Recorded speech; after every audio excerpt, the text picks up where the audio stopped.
FAI, or femoroacetabular impingement. So this is characterized as basically an impinging syndrome between the femur, it's the femoral head and neck, and the acetabulum, which is right here in the articulation between the femur and the pelvis. So one of the screening tests that we use in order to establish whether or not someone has femoroacetabular impingement or not is we bring the head of the femur up and then we adduct it towards midline. So we basically bend your knee, flex your hip up like this, and then we'll tilt the femur inwards to see what's happening right here as far as recreation of the pain or symptoms that you're experiencing. Now, this used to be construed as a solely structural pathology in which people have anatomical abnormalities in the acetabulum or in the femoral neck, which leads to bumping of the femoral neck up against the acetabulum. People could have either what's called a cam or pincer deformity, or what's more commonly occurring is a combination of both. So the cam is an enlargement of this femoral neck here, and then the pincer is basically an enlargement of the ridge of the acetabulum here. Now, what's really interesting is that they're finding with more and more research that the etiology and the things surrounding this complaint are actually multifactorial.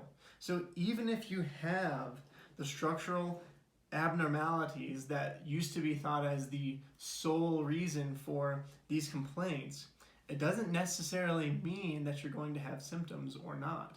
So they did a lot of imaging studies with people with no symptoms, and what they found was they still had a lot of these structural abnormalities.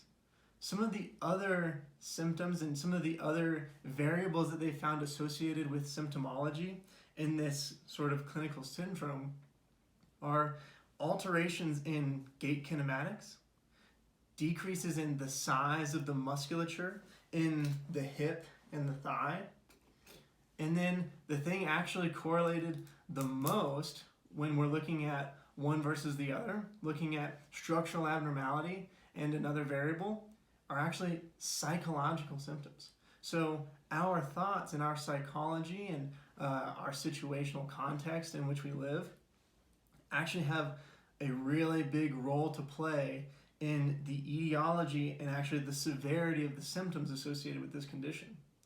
It can also be construed as an inflammatory condition. So some of the other tissues surrounding this area, some of the ligaments, the labrum, the articular cartilage, actually shows inflammatory cytokines when looked at under a microscope. So not only do we have alterations in muscle size, muscle function, as well as psychological factors, but also inflammatory factors here as well. So we need to take in all of these things and all of these factors when we're looking at the best treatment options for someone with femoroacetabular impingement.